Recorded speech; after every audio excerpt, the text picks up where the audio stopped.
آ رہا ہوں. تاجروں میں کمائی کا مہینہ نہیں ہوں, نئے کپڑے سلوانے کا مہینہ نہیں ہوں. میں اس لیے نہیں آ رہا ہوں کہ تم عیدی خریدی کے نام پر پورا مہینہ بازار میں نکال دو. میں صرف تمہیں بھوکا رکھنے کے لیے نہیں آ رہا ہوں. عبادتوں میں دکھاوا کرو اس لیے نہیں آ رہا ہوں. زکوٰۃ اور فطرے کے نام پر نام و نمود بٹورو اس لیے نہیں آ رہا ہوں. افطار پارٹی کے نام پر فضول خرچی کرو اس لیے نہیں آ رہا ہوں. عبادتوں میں دکھاوا کرو اس لیے نہیں آ رہا ہوں.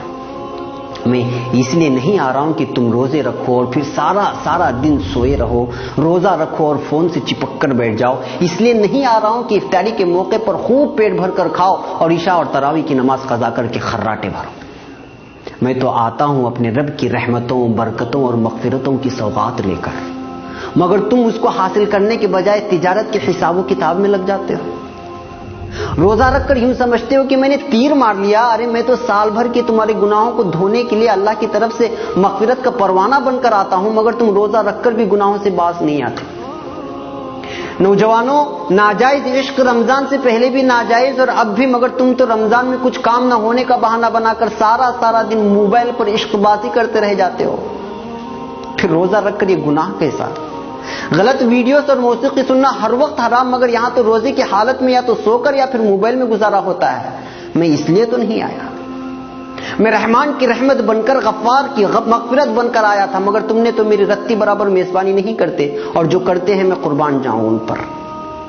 میرا یہ ایک دن نہیں گزرتا ہے اور وہ افسوس کرتے رہ جاتے ہیں کہ ایک دن گزر گیا, اور پھر رات دن قرآن کی تلاوت سے, تسبیح اور نمازوں سے, دعاؤں اور التجاؤں سے اپنے رب کو منانے کی کوشش کرتے ہیں. ہر پل وہ اپنے خالق سے اپنے گناہوں کی شکایت کرتے ہیں اور رحمتیں لوٹتے ہیں, برکتیں حاصل کرتے ہیں, مغفرت کے پروانے اپنے نام کر لیتے ہیں. میں آتا بھی اسی لیے ہوں, تم بھول مت جانا. میں جب تمہارے آنگن میں قدم رکھوں گا تو میرا ہر لمحہ ہزاروں لمحوں سے بہتر ہے, کیونکہ میں ایسا مہینہ جس میں ہر لمحہ اللہ کی رحمت برستی ہے. میں کبھی تم کو روزہ بن کر آواز دیتا ہوں, کبھی افطاری کی دعا بن کر, کبھی سحری سے تھوڑی دیر قبل اٹھ کے اپنے رب سے التجا کر کے اسے منانے کی درخواست کرتا ہوں, کبھی رحمت کے 10 دن دیتا ہوں تو کبھی مغفرت کے, اور کبھی جنت و جہنم کی خلاصی کے دعا کے لیے 10 دن تمہارے حوالے کرتا ہوں, مگر تم مانتے نہیں.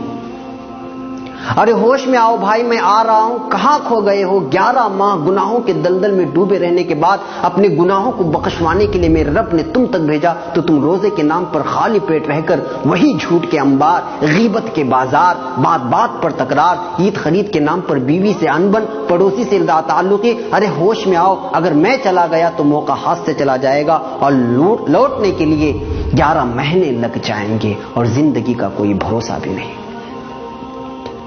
کہ اگلے رمضان تک تمہاری سانس چلے کہ نہ چلے. پاگل نہ بن, تیاری کر میری میزبانی کی اور میری مہمانی کی. دل سے کر, خلوص سے کر, دکھاوا میرے رب کو منظور نہیں. جو بھی کر تنہائی میں اٹھ کر اللہ سے التجا کرتے ہوئے کر, ابھی سے مانگنا شروع کر, کیونکہ نیک اعمال کا کرنا بھی اللہ کی توفیق سے ہوتا ہے.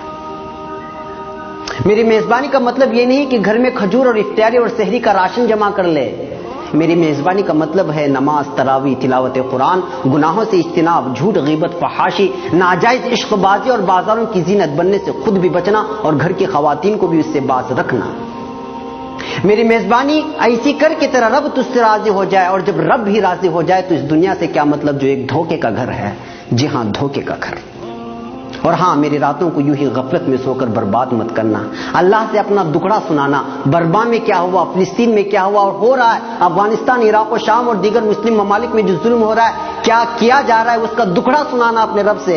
بیتے سالوں میں اپنوں اور غیروں نے ہم سے جو برتاؤ کیا اس کی شکایت کرنا اپنے رب سے. وہ سننے والا ہے, سب کے سننے والا ہے, وہ جو سب سے رحیم, سب سے کریم اور تم سے سب سے زیادہ محبت کرنے والا ہے. تمہارا دکھڑا سن لیا تو پھر بیڑا پار ہے, نہیں سنا تو پھر ثواب کہیں نہیں گیا.